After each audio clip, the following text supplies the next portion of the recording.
Bonjour tout le monde et merci de nous rejoindre pour ce journal. La vaccination contre la Covid-19 s'est accélérée ces derniers jours et la population prioritaire s'est agrandie. On fera le point dans ce journal. Au programme également, écologie, agriculture, mobilité et un peu de plate. Plus de détails en images. Les agriculteurs se sont retrouvés ce vendredi matin au Cora de Sarreguemines pour manifester avec leurs tracteurs et vérifier les prix de vente des produits laitiers. Des anomalies ont été trouvées et les prix minimums ne sont toujours pas respectés. La loi Egalim doit pourtant encadrer les prix et promet des tarifs justes aux agriculteurs. Une étape de plus dans la vaccination. Elle est désormais ouverte aux gens âgés de 60 à 70 ans sans facteur de comorbidité. En Moselle, les premières personnes présentant ces caractéristiques ont été vaccinées à Calhausen à l'occasion du passage du Vaxicar. Depuis ce samedi, les personnes de plus de 55 ans et dites prioritaires peuvent se faire vacciner. Sont concernées les forces de l'ordre, les personnels de l'éducation nationale ou des crèches qui sont en contact avec le public. Pour obtenir un rendez-vous et se rendre dans un centre, il faut se munir d'un justificatif professionnel et d'une déclaration sur l'honneur. 5200 personnes sont concernées en Moselle. Le programme du festival Mireille de Plate de Sarreguemines a été présenté en visioconférence ce vendredi. Pour la deuxième année consécutive, il ne se déroulera pas dans son format habituel, mais 2021 promet d'être riche en plate, avec des expositions, ateliers, projets éducatifs, artistiques et culturels. 16 nouveaux panneaux d'entrée de ville en plate viennent également d'être inaugurés. Tovertafel signifie table magique. C'est un boîtier fixé au plafond qui envoie des images sur une table. Des systèmes infrarouges captent les mouvements des usagers et rendent le tout interactif. L'EHPAD de Roulin s'est équipé de ce dispositif. Il permet aux personnes ayant des troubles cognitifs de s'exprimer et de faire des exercices ludiques en passant un bon moment. Elles attirent notre attention lorsqu'on circule sur la route de Nancy. J'ai nommé les 2 tours des douanes. Aujourd'hui, elles trônent encore. Pourtant, elles devaient être démolies à partir de ce matin. On retrouve Marie-Morgane sur place. Salut, alors que se passe-t-il ? Bonjour Irani, et oui vous les voyez derrière moi, les tours résistent encore. On avait rendez-vous ce matin pour un point presse organisé par Sarreguemines Confluence Habitat. Il y avait également le maire qui était présent ainsi qu'une partie de l'équipe municipale. On devait ensemble assister au début de la phase de démolition, mais il y a eu un souci technique sur une machine. L'équipe en charge de l'opération a dû se rendre à Strasbourg pour récupérer une pièce. Cela a donc retardé la démolition, mais ça y est, tout fonctionne, la machine s'est mise en place, ça va démarrer à partir de 15h. Décidément, c'est une opération qui aura pris un peu de temps, qui s'est fait attendre. Ça fait déjà plusieurs années que la ville et les habitants espèrent de voir cette démolition. Effectivement, on a d'ailleurs croisé plusieurs habitants ce matin qui nous demandaient quand est-ce que ça allait démarrer. On sent leur impatience. Cela fait plusieurs années que ces tours de la rue des Sapins sont à l'abandon. Certains les appellent les verrues de Sarreguemines. Elles sont situées dans une entrée de ville.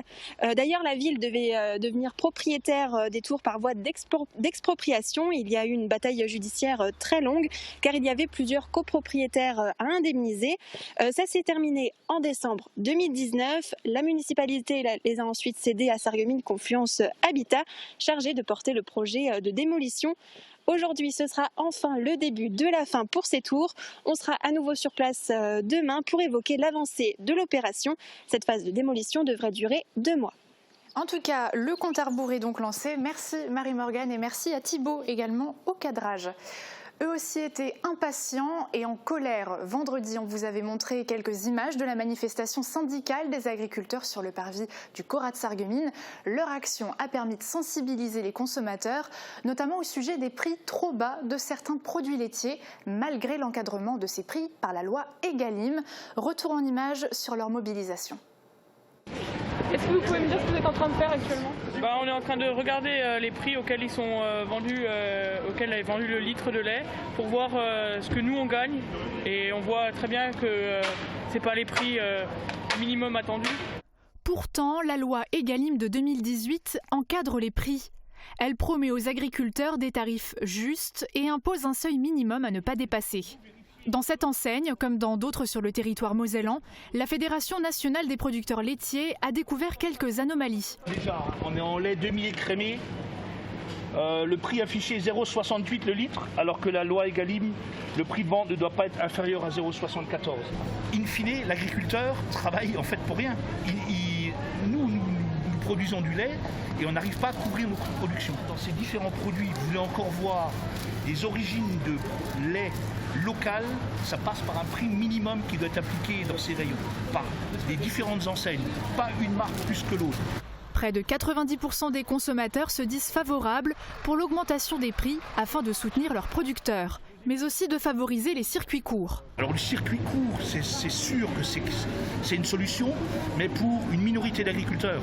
L'alimentation du citoyen français passera toujours par des grandes enseignes. Donc il faut que ces grandes enseignes, elles changent leur façon de fonctionner. Donc ça c'est une décision de groupe et une décision au niveau national, qu'ils acceptent une bonne fois pour toutes de rémunérer correctement les producteurs. Une stabilité économique qui permettrait aux agriculteurs d'avoir une visibilité sur le long terme et de trouver des repreneurs pour les exploitations futures. Et cela passe par une sensibilisation, d'où cette action coup de poing.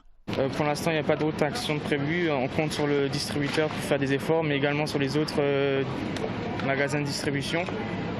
Donc, parce que c'est pas il n'y a pas uniquement Cora, les autres supermarchés, ils font la même chose, ils ne respectent pas la loi. Et donc, s'il faut qu'on fasse le tour de tous les supermarchés pour leur rappeler la loi, on le fera. Le gouvernement doit réviser la loi Egalim pour en faire une deuxième version. Elle devrait être votée en octobre 2022. Santé maintenant, le spectre de la vaccination s'agrandit. À l'occasion du passage du Vaxicar à Kalausen, plusieurs personnes d'une soixantaine d'années en ont profité pour se faire vacciner. Guillaume Dumontail était sur place. Elle ne s'appelle pas Marguerite, mais Odette. Il s'agit de la première personne de moins de 70 ans en Moselle, sans facteur de comorbidité, à recevoir une dose de vaccin anti-Covid. Une assurance pour elle de ne pas subir de formes graves en cas d'infection par le coronavirus. Malgré cette protection, elle ne compte pas pour autant baisser la garde et abandonner les gestes barrières et autres mesures sanitaires. Non, je respecte les masques et tout. Non. Je vais chez personne à cause déjà de mon mari parce qu'il est malade. Cette ouverture aux personnes âgées de 60 ans à 70 ans marque une nouvelle étape dans la vaccination. C'était l'engagement du président de la République à partir de cette date. Et donc effectivement, 11 personnes sont inscrites pour avoir la première injection de vaccination anti-Covid. Vendredi dernier, 11 personnes âgées de moins de 70 ans ont reçu une première injection du vaccin Moderna à Kalausen. Mais elles étaient au total 48 à recevoir cette piqûre à l'occasion du passage du Vaxicar dans la commune. Un service mobile qui permet d'aller à la rencontre des personnes géographiquement éloignées des centres de vaccination. Ici, c'est la 27e commune et on en est à presque 1400 personnes vaccinées. Pour pouvoir accueillir ce Vaxicar, il faut qu'une véritable chaîne de solidarité se mette en place. Il y a au départ l'autocariste qui offre un véhicule et un chauffeur à l'ARS, puis une mobilisation du côté des communes qui, pour recevoir ce véhicule sanitaire, doivent trouver un médecin et 2 infirmiers ainsi que du personnel administratif. Les mobilisations de personnes dans l'ensemble des différents centres de vaccination et l'arrivée des doses de vaccins en plus grand nombre permettent de protéger de plus en plus de personnes. Plus des 2/3 des personnes de plus de 75 ans en Moselle ont été vaccinées pour la première fois et presque la moitié ont bénéficié de la seconde injection. Donc de nouvelles tranches d'âge vont pouvoir bénéficier maintenant de la vaccination. En Moselle, le rythme de vaccination s'accélère. On est passé de 6 000 doses par semaine à près de 23 000 aujourd'hui. Sur l'arrondissement de Sarreguemines, près de 1 300 personnes par semaine sont vaccinées. Dernièrement, d'autres profils étaient conviés à prendre rendez-vous, comme les fonctionnaires de l'éducation nationale ou encore les forces de l'ordre, davantage au contact du public. 5 200 personnes en Moselle sont concernées par cette nouvelle campagne. Reportage. Dans la file d'attente de ce centre de Metz, parmi les plus de 55 ans autorisés à recevoir leur première dose de vaccin, sont désormais prioritaires les forces de l'ordre, personnel de l'éducation nationale ou encore des crèches. Des Mosellans amenés à côtoyer régulièrement du public. C'est le cas de ce fonctionnaire de police de 59 ans qui attend avec impatience d'être vacciné. Et quand on est fonctionnaire de police, on a hâte de se faire vacciner, on est plus au contact Tous les jours, oui, c'est compliqué, ouais, c'est pas simple. Moi, j'attendais avec impatience depuis le début. Moi, je voulais me faire vacciner. C'est pour l'avenir, quoi. Les vacances, etc. Enfin, la famille, les enfants, donc c'est important. Ouais. Et pour accéder à ce centre, il aura fallu au préalable prouver le caractère prioritaire de la demande de rendez-vous, en se munissant d'un justificatif professionnel et d'une déclaration sur l'honneur. Sur 450 personnes vaccinées ce dimanche matin, à 11h, 120 étaient des personnes dites prioritaires, comme Sylvie, professeure d'anglais à Nancy, ou encore Thierry, CPE au lycée Faber de Metz. Il était temps pour votre profession ? Oui, je pense aussi, oui. C'est bien. C'est bien que ce soit maintenant. Quand on est en contact de public en permanence, c'est très bien. J'espère que ça pourra apporter un peu de sérénité et puis que dans les mois qui viennent, on pourra sortir de cette crise. Pour lancer cette opération un peu particulière, des nombreux officiels ont visité ce qui est l'un des plus gros centres de vaccination de Moselle. Parmi eux, Jean-Marc Huard, recteur de l'Académie Nancy-Metz. Le milieu de l'éducation nationale compte 4000 personnes concernées par cette nouvelle campagne. Alors dès que nous avons connu les centres qui ouvraient dès ce week-end, j'ai envoyé un mail à chacun des professeurs concernés, chacun des personnels concernés de plus de 55 ans. Et je constate qu'ici à Metz, il y a plus de 600 inscrits alors que l'information a été donnée vendredi. Donc c'est un vrai succès. 900 doses de vaccins ont été allouées à cette opération ce dimanche. 21% de la population mosellane est désormais vaccinée. En Moselle, nous avons un taux qui est légèrement supérieur à la moyenne nationale parce qu'on a bénéficié d'un apport supplémentaire de doses en février. C'est une avance que nous avons toujours. Et la vaccination poursuit le même rythme, un rythme très proche dans nos pays voisins, en Allemagne, au Luxembourg, en Belgique. Une bonne moyenne dont la progression reste malgré tout lente par rapport à certains de nos voisins européens, comme la Hongrie ou l'Angleterre. Alors que le complexe Saint-Symphorien à Metz, par exemple, est voué à être un méga centre de vaccination, la municipalité regrette qu'il soit à peine exploité. La faute au manque de doses qui arrive au compte-gouttes. 25 000 par semaine en Moselle. Et qui, selon certains élus, ne permettront pas de mettre à profit la période de confinement que nous vivons actuellement. Et après la santé de nos concitoyens, prenons la température en montagne. L'hiver a été plutôt rude pour les professionnels du secteur. Retour en images sur la visite des secrétaires d'État chargés de la ruralité et du tourisme. Ils étaient de passage dans les Vosges, à la Bresse, dans le cadre de leur Tour de France des massifs. En pleine préparation du plan montagne, ils ont rencontré les professionnels du secteur et ensemble ont imaginé la montagne de demain, marquée par la crise sanitaire et le manque de neige dû au changement climatique. Il s'agit non pas de faire en sorte que le modèle du ski alpin disparaisse, bien au contraire. Il s'agit pour nous de faire en sorte qu'il y ait cet équilibre qui se fasse entre un modèle économique qui est un modèle économique qui tourne toujours, mais un modèle économique qui petit à petit doit se voir complété par un autre modèle qui lui est plus résilient et fait en sorte qu'on prenne en charge tout simplement ces changements climatiques par de la diversification. Et je crois que le moment est vraiment venu non pas d'en parler, mais d'en faire. L'hiver, c'est aussi notre assise financière. C'est aujourd'hui celle qui crée de la richesse, celle qui permet de communiquer. Et il ne faut surtout pas la saborder. C'est important qu'on la conforte et c'est sur cette base, sur ce socle, qu'on est capable de construire les offres alternatives sur les autres saisons, mais aussi sur l'hiver, parce qu'ici par exemple, on a une activité ludique qui est le Flying Donuts, où en fait le client n'était pas obligé de savoir skier pour venir se faire plaisir et glisser sur la neige. La richesse des tapis, c'est que justement ça permet une exploitation multiple. On a été-hiver et puis surtout on a skieurs et piétons. Un mot d'ordre donc, la diversification. Si la station de Verntron a fermé définitivement ses pistes au ski alpin cet hiver pour se reconvertir vers un tourisme 4 saisons, les autres stations vosgiennes n'ont pas attendu la crise sanitaire et l'arrêt des remontées mécaniques pour développer leur offre touristique. Elles comptent aujourd'hui sur le soutien de l'État pour compenser les pertes et assurer leur transition. L'État est un bon soutien, plus que jamais, parce qu'effectivement on a connu des crises climatiques, on a connu des crises sanitaires. Et l'État a bien conscience que les territoires montagnes sont des territoires fragiles, où l'industrie ne se porte pas toujours bien. Le chiffre d'affaires généré par les activités de diversification, à ce stade, ne permettent pas de compenser. Donc tout l'enjeu, c'est d'arriver effectivement à trouver de nouveaux équilibres économiques. Et c'est aussi pour ça que l'État doit continuer à être aux côtés des acteurs, les aider à investir, parce qu'on voit bien que les équilibres économiques ne sont pas évidents à trouver. En février dernier, le gouvernement annonçait déjà une aide de 4 milliards d'euros pour les stations de ski. Tout le secteur attend désormais ce nouveau plan montagne prévu avant l'été. Mais l'été est-il déjà présent? On regarde les prévisions météo et on se retrouve juste après pour la suite du programme. La météo vous est présentée par le Crédit Mutuel. Une banque qui appartient à ses clients, ça change tout.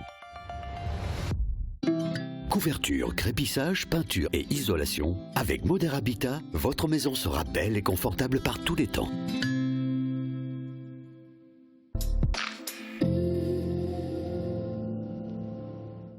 Bonjour tout le monde, j'espère que vous avez passé un beau week-end et que vous avez bien profité du soleil parce que la bronzette et les transats, ce sera pas pour tout de suite.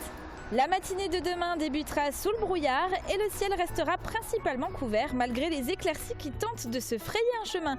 Quelques averses sont attendues dans l'après-midi, mais pour le reste de la journée, on devrait rester au sec. Côté température, les minimales iront de 0 à 4 degrés et les maximales de 14 à 16 degrés. Demain, pensez à souhaiter une bonne fête aux Audettes et il fera jour de 6h29 à 20h31. Mais ne désespérez pas, les beaux jours seront bientôt de retour. D'ailleurs, la fin de semaine s'annonce plus clémente et les températures ne vont pas tarder à remonter. Au moins, ça nous laissera le temps de planifier nos sorties et nos randonnées. De mon côté, j'essaierai aussi de vous en proposer quelques-unes. En attendant, passez tous une belle journée et à demain. Merci d'avoir suivi la météo avec le Crédit Mutuel. Une banque qui appartient à ses clients, ça change tout.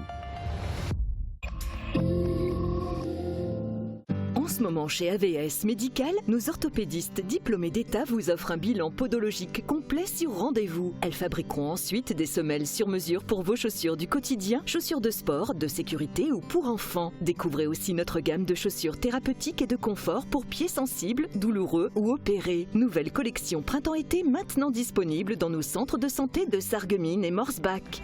AVS Santé, notre métier, vous accompagner. Carrelage, porte, parquet et dalles extérieures. Pour une maison moderne et élégante, rendez-vous chez Prolux Design. Prolux Design, 80 route de Nancy, à Sarreguemines. On m'a dit que les piles des appareils étaient difficiles à changer. Elles sont très petites. Alors aujourd'hui, on a des solutions comme les appareils rechargeables. Ça existe dans tous les modèles. Les intra-auriculaires, appareils directement dans l'oreille, les micro-contours et les contours. Donc ça évite le changement de pile, c'est pratique et écologique.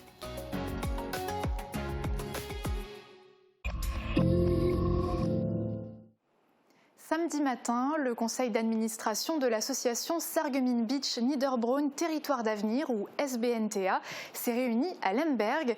Nous avons rencontré Jean-Marc Wagner, maire de la commune et président de l'association, pour en savoir plus sur son avancée. Monsieur Wagner, aujourd'hui vous avez tenu votre conseil d'administration. À l'ordre du jour, il y avait la constitution de plusieurs groupes de travail. Alors, quelles seront ces thématiques que vous avez retenues ? Bon, c'est vrai que c'était essentiel de nous d'échanger ensemble et de se fixer ce cadre où il y aura quatre axes de travail très importants. Donc le premier qui sera l'axe de développement vers l'Europol, qui nous paraît un incontournable dans le cadre économique pour accéder à ce bassin d'activité qui est celui de l'Europol, où différentes entreprises font travailler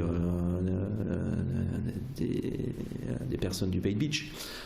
Donc forcément, c'est un incontournable qui sera animé par le maire de Sarreguemines, Marc Singraft, qui a une visibilité globale sur ce secteur. Le deuxième qui sera l'artère principale qui sera le cadre général de cette mobilité, de où est-ce qu'on commence, où est-ce que ça se terminera, vers où on va, en dehors des frontières, vers l'Allemagne éventuellement aussi, sur l'intermobilité. Donc ça sera l'artère principale qui sera décrite, qui nous permettra aussi d'écrire ce cahier des charges, qui est important pour savoir où est-ce qu'on va, dans quelle direction on part, sans tirer hâtivement des conclusions ou de se prononcer trop vite sur des choses qui ont par le passé fait faux bond. Donc voilà. Et puis le GT 3 et 4, le groupe de travail 3 et 4, qui seront les différents points d'arrêt entre Niederbronn et Beach, avec les différentes gares qui ont pu exister, et Beach vers Sarreguemines, où il faudra une réflexion globale de voir qu'est-ce qu'on fait, est-ce qu'on est en garde, et de pouvoir alimenter ces discussions et de les décrire dans le cahier des charges pour que quand demain on aura cette étude qui sera réalisée et qu'elle nous démontre, oui, on prend le bon chemin ou la mauvaise direction, et ça nous permettra de prendre les bonnes décisions par la suite. L'objectif, c'est aussi de répondre à un besoin des gens. Est-ce qu'ils seront associés un peu à ce travail ou pas du tout ? Écoutez, là, pour le moment, je dirais qu'il était déjà important qu'on donne le cadre. Bien sûr que la population sera concertée, informée un minimum de l'avancement de notre projet de mobilité, que je dis important entre ces 3 territoires qui est le bassin d'activité de Sarreguemines, celui du Pays Beach et celui de l'approche Alsace, Niederbronn et ce bassin économique de Haguenau, et qui nous permettra aussi de se diriger sur la métropole de Strasbourg. Voilà. Alors, on va parler un peu de T2SB. Comment se positionne votre association par rapport à cette association ? Vous n'avez absolument pas du tout les mêmes objectifs, mais il y a des perspectives de rapprochement ou pas ? Écoutez, c'est important qu'on ne ferme pas les portes aux autres. Je vais très prochainement entrer en contact avec M. Délingat pour en discuter avec lui. On le fera intervenir auprès de notre association pour échanger par rapport à leur... Alors, vous aviez dit tout à l'heure qu'il y a une différence entre eux et nous. Justement, je ne pense pas. Leur objectif également est de donner de la mobilité sur ce territoire. Donc, quelque part, il y a de la richesse dans le travail qu'ils ont mené. Discutons avec eux, voyons comment on peut croiser tout ça et ne tirons pas de conclusions hâtives par rapport à leur projet non plus. Allez, on quitte les rails pour un endroit habituellement très fréquenté par les pêcheurs, même si depuis les nouvelles mesures sanitaires, l'étang de pêche de Berenthal n'en croise plus beaucoup. Cela n'empêche pas la commune d'investir. Elle a récemment construit aux abords de cette réserve naturelle une cabane écologique. Reportage. Elles se font dans le paysage. Depuis le mois de mars, une toute nouvelle installation est sortie de terre près de l'étang de Berenthal. Une hutte composée d'une partie sanitaire et d'un abri. Elle vient remplacer l'ancien refuge détruit par la tempête du mois de janvier 2018. Une cabane écologique produite grâce au circuit court. L'usine de cette installation, de cette cabane, se trouve à Lupstein, pas très loin d'ici. Et donc c'est du bois local qui est utilisé. C'est quelque chose qui permet, qui est complètement intégré dans cette réserve naturelle qu'est l'étang. Une construction réalisée par plusieurs entreprises du secteur et destinée aux pêcheurs, mais aussi aux randonneurs de passage. Coût de l'opération, plus de 33 122 €, dont 40% financés par la subvention DETR. Avec les nouvelles mesures sanitaires, une partie des habitués ne peuvent plus se déplacer à l'étang. Le nouveau refuge les attendra patiemment. Lui n'a pas arrêté son activité malgré la situation inhabituelle. L'artiste Philippe Degotte est remonté sur son échafaudage pour une nouvelle peinture murale. Cette fois-ci, elle est plus petite et a été commandée par un particulier à Sarreguemines. On fait le plein de couleurs avec ce reportage de Christelle Riviaco et Guillaume Dumonteil.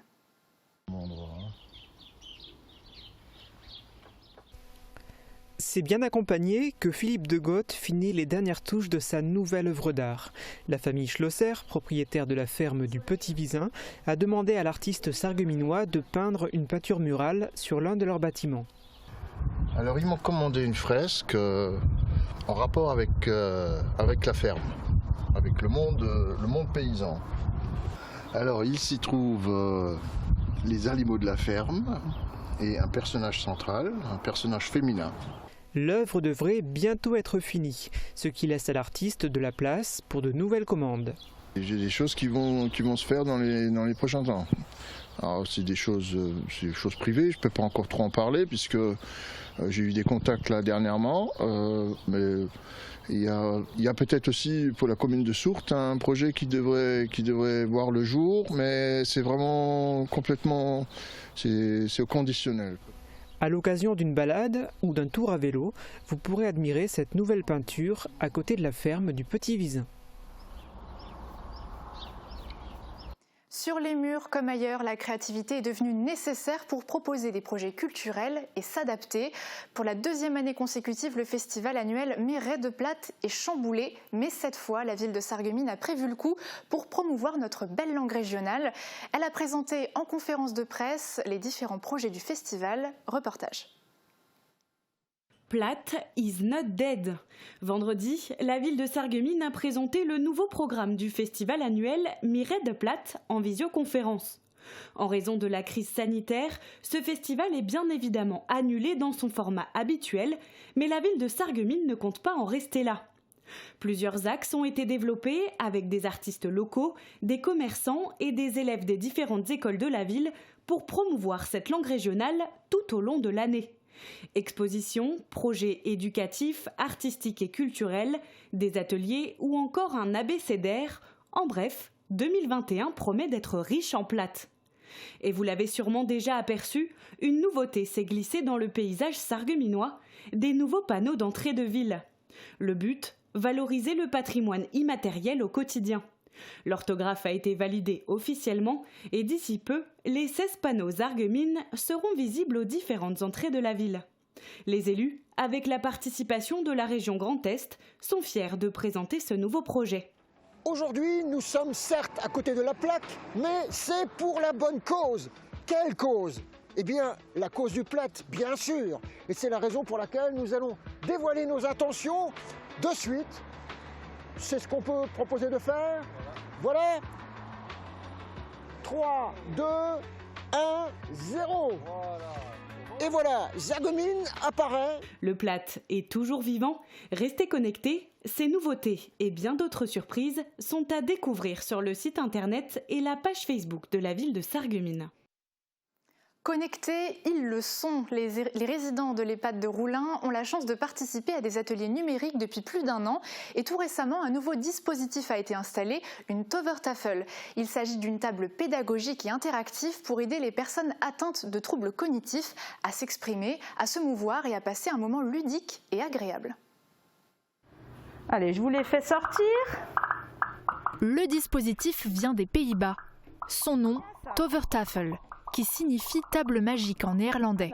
Un boîtier est accroché au plafond avec un projecteur intégré. Des images sont ensuite visibles sur la table et des systèmes infrarouges captent les mouvements des usagers pour rendre le tout interactif.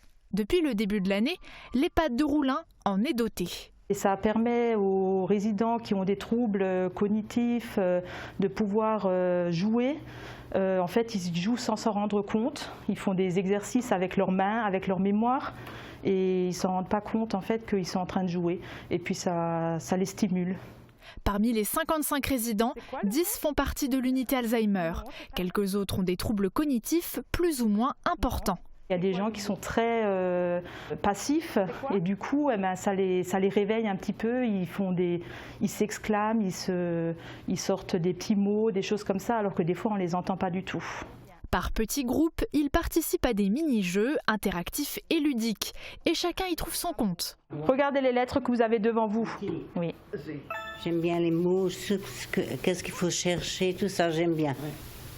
Si je me rappelle, faut que je rappelle ma mémoire, parce que j'avais plus de mémoire avant l'AVC. Solange travaille donc sa mémoire, mais aussi son bras, qui est marqué par une petite paralysie. Marthe, quant à elle, n'a pas de trouble particulier, mais apprécie ces moments. Je pense, dû l'âge, il faut un peu cultiver la mémoire. Ne serait-ce que copier une page d'un livre. Il est vrai qu'on associe rarement senior et numérique, mais à Roulin, la nouvelle direction s'est lancée dès janvier 2020 dans des ateliers avec utilisation de tablettes. L'activité numérique est tombée en plein milieu de la période Covid, donc là on a essayé les Skype, les jeux sur tablette et les résidents ont réellement adhéré en fait au projet. Un argument supplémentaire pour l'achat de cette Tovertafel. Un investissement certes coûteux, mais nécessaire pour le bien-être des résidents. Mais aussi à la cohésion de groupe qu'on fait autour d'un projet. Donc du coup, en fait, les résidents se retrouvent ensemble, partagent des moments. Côté finance, l'établissement a profité d'un élan de générosité. Radio Mélodie et la fondation de Mathieu Hébard ont été les donateurs. Le reste a été payé par le groupe SOS Senior. Et comme ces résidents restaient à la pointe de la technologie, vous pouvez voir et revoir tous nos reportages sur notre site internet www.mosaïque-cristal.tv ou sur notre page Facebook. Une info à partager, contactez-nous sur notre site par mail ou par téléphone. Belle semaine à tous!